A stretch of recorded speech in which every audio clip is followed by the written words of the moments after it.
May it please the court. The United States government recognizes we are in some murky water, attempting to discern the line between religious and ideological belief.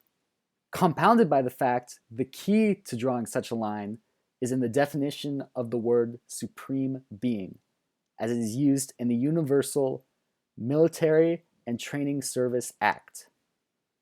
It is the opinion of my clients that the more important of these two words is the word being, which is not a word used to describe an abstract, ethereal substance such as the virtue of humanity, but according to Webster's dictionary, refers to a living thing, when it is not being used to describe the existence of a thing which this court can never prove nor disprove.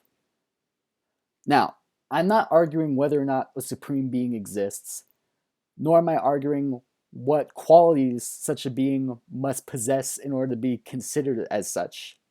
I am simply arguing that for something to in fact be a being, it must be some sort of centralized thing, and not an abstract idea or concept.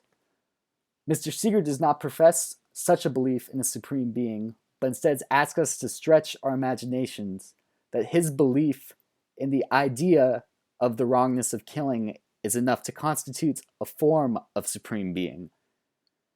Now, Mr. Seeger's ideology may be sympathetic. However, it is simply not a belief in a quintessential living thing, tangible or intangible, but rather belief in a concept.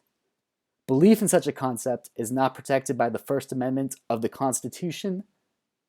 As it is stated in the Establishment Clause, Congress shall make no law respecting the establishment of religion, not respecting the establishment of belief.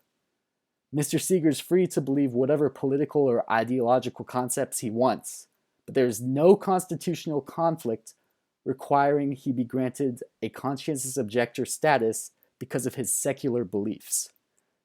The Universal Military Training and Service Act clearly defines religion when pertaining to exemption of participation in the U.S. Armed Forces as being belief in a supreme being.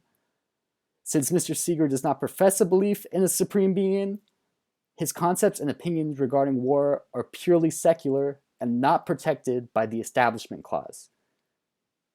We humbly ask you to overturn the decision of the appellate court and allow Mr. Seeger to participate in the armed forces of the United States. Thank you.